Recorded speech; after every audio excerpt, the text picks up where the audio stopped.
сіз өзіңіз нетесіз? Сіздің абыройыңызды айрандай, Батудың абыройын айран қалай төкті, Дәуреннің абыройын қалай төкті халықтың алдында. Сіздің де абыройыңызды солай төккісі келіп отыр. Біз сіздің осы уақытқа шейін, лично мен осы уақытқа шейін еткен еңбегіңізді бағалап, сізді ондай жаңағы қатынға жолама қарасы жұғады деп, ана қатындардың қарасы жұғып кетпесе екен деп эфиріңізге кірдім, түсіндіргім келді. Мені сөйлеткен жоқсыз, одан кейін мүлдем кірген жоқпын. Өзі көреді деді. Міне бір ай болмай халықтың арасында отырып, өзіңіз жаңағы жүзіңіз жерге қарап отыр да. Жоқ, қазір айтып кетейінші, Айка, мына Зубайда апаның келгеннің өзі де бір ерлік. Рахмет сіздің осы тыңдап отқаныңызға да, мен үлкен басым. Мен айтайын деген, Зубайда апай бар қойшы, сіз алдында бір Райымбек ағаны айттыңызда, неге Мөлдір Нұрман туралы айтпайды деп. Мөлдір Нұрманмен тікелей ұрысқан, айтқан осы Райымбек ағамыз болған. Мен қанша эфирде көрдім, ей салдақы қатын, сен анау айтқаның не деп тұрып, жаңағы анау отырған эфирінде жаңағы сіз айтып отырған журналист сымақты қудырып быт-шытын шығаратын Райымбек аға. Мен Райымбек ағаны сыйлаймын. Ол кісінің аузынан естіген, менің 2 балам істеген, бірақ шығартып алдым ол жұмыстан.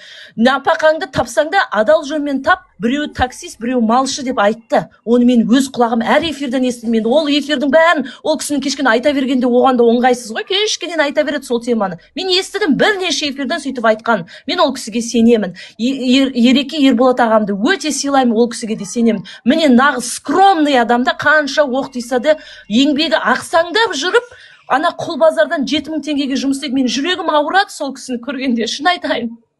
Мен мысалы ол кісіні танымаймын, бірақ қазақ ретінде, белсенді ретінде менің жүрегім ауырады. Сол кісінің халыққа үшін оқ алып, соңында 7000 теңгені құлы болып жүргеніне менің жүрегім ауырады. Қолымнан келгенше көмектесіп жатырмын сол кісіге. Шын айтайын. Енді осындай батырларымызды өзіміз басып жатсақ, басқасы не істемейді, апай. Кешіріңіздер.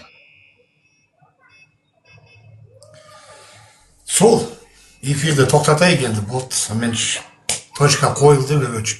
Зубайда ханым, жоғалтпайық сізді. Арамызда болғаныңыз бәрі қалап отыр, көшеде отырған.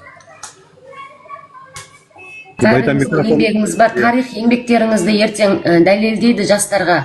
Абыройларыңызды айрандай төкпеңіздерші. Просто жүрегіміз ауыратыны КНБСниктердің жұмысына уақыт бөліп жатырмыз да. Солардың жұмыстың барлығы солардың пайдасына кетіп жатыр. Санымыз көбейіп, бірігіп, бір қатарға тұрудың орнына осындай, мысалы үшін менің жүрегім ауырады, жаңағы Дәуреннің кетіп қалғанына, бір қатынның жетегінде Батудың кетіп қалғанына да қандай азаматтар еді, халық оны, жігіттер оларды пір тұтатын. Дұрыс па? Астында отыратынсыздар, ақылдасасыңдар, болашақты жасаймыз деп армандап отырған халықтың көңіліне күдік, қорқыныш үймелетесіздер да, осындай өсек төсекпен. Біз мүлдем өсек айтпаймыз. Біз ел үшін жүрген адам болғаннан кейін тетушкаларға не қылмауымыз керек. Зубайда апа, алданып қалдыңыз. Мен де алдандым. Мен оны мойындап отырмын ғой. Сол секілді біз уже іріктеуіміз керек. Сіздер үлкен апайсыздар, біздің алдымызда сіздер анализ жасап отыруыңыз керек. Сол Зубайда ханымға бір ауыз сөз берейік те, мен тоқтатам эфирді. Бүкіл белсенділер мені жамандағанда мен айттым, жамандай берсін. Мені менен артық ешкім танымайды. Қажет емес дедім да қойдым. Мен үшін де шырылдады бұлар. Кеше бірақ Ерекеңді дәл сондай әрекет жасағаныңызға, Зубайда апа, мыналардың жаны шыдаған жоқ. Міне Мерей жылап қалды. Потому что Мерей белсенді қыз емес, ол жай ғана кеше біздің сыртымыздан бақылап, қолдау білдіріп жүр. Я қазақты жақсы көреді. Бірақ батыр ағаларына кірген. Енді біз солай қорғаймыз ғой. Өзіңіз айтыңызшы, Алашты да өйстіп сатқындар сатып аттырған жоқ па? Неге біз құзғындардыққа жем қыламыз батырымызды, жалғыз батырды жауға қойып? Дұрыс, Зубайда, өзіңіз айттыңыз енді, болды. Мен негізі вообще эфир ашпайын ба деп ана жолы соңғы рет аштым ба айтқан, мен эфир ашпайын вообще, болды, тоқтадым депші, бірақ бақылап отырам бәріктерін депші. Кеше мына сұмдықты көргеннен кейін менде бүгін түнімен неше түрлі сұрақтар болды сізге деген басында естіп айналды кеп, осы 11-ді әбден күттім, 11-ді шықтым да, міне эфир ашқан кезімші. Атак ашпайын деп айтқан, мен өз-өзіме эфирде айттым, ашпайын бұл деп. Бага халық өзі ақтап отыр кімнің кім екенді. Просто сондай қыздардың жетегіне қатындардың қарасы Зубайда апаға жағылып кетіп жатыр да. Іш ашитыны сондай. Мысалы үшін көрдіңіздер ғой, Дәурен үшін қалай күрестік, Бату үшін қалай күрестік 2 жыл бұрын. Енді Зубайда апа үшін де күресіп жатырмыз біз. Біз қатындардың қарасын жұққанын қаламаймыз сізге. Зубайда апа ар жағын енді өзіңіз шешесіз. Сол ол кісіге бір ауыз сөз берейік те мен тоқтатамын эфирді. Зубайда ханым, не дейсіз өзіңіз? Мені ұмытыңдар, менің стриміма кіруші болмаңдар, мені ұмытыңдар. Жарайды, жақсы, өзіңіз білесіз. Сіздер түсінікті.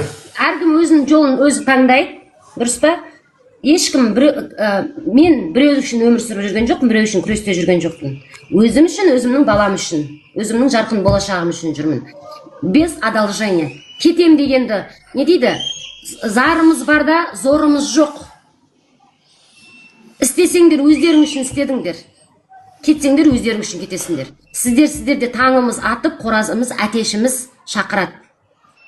Барлығыңызға тиесілі, жай Зубайдаға емес. Без одолжения, пожалуйста. Болады ма бір нәрсе айтсам? Айтыңыз, Ереке. Давай, Ереха, тебя ждем. Ассалаумалейкум, қалыңыз қалай? Бәрі дұрыс қой, мы вот сейчас устраиваем это все, как бы получается, работу КМБ делаем, мы друг друга вот хаваем, и у нас в Куче партии было 178 тысяч человек, в Алмате было 17 тысяч человек. Ладно, там кто-то не приходил, кто-то приходил, но и тем не менее из-за этого нас всех посадили под Куче партию. Ну, то, что мы собрали столько людей, 178 тысяч человек, по всему Казахстану это было. Я понимаю, да, то, что у нас вот, мне друг вот здесь всегда говорил, даже Мамаю я говорю, спасибо говорю, вот этот Мамай же был же ДПК, который. Спасибо говорю, потому что он будет людей, будет. Он говорит, да, он, может быть, отвлекает их, ну, и тем не менее, их сознание все равно просыпается на то, что у нас билик вот такой вот, ну, в билике сидят одни воры и убийцы там, и они говорят, да, правду. Может быть, они отвлекают внимание, но они все равно говорят правду. И будут этим людям. То, что я хотел сказать, вы все правильно говорите. Блин, много сендерги. Я не могу никак в ТикТок прийти, чтобы там тоже говорить или еще что-то такое. Мне очень нравится. Большое вам спасибо.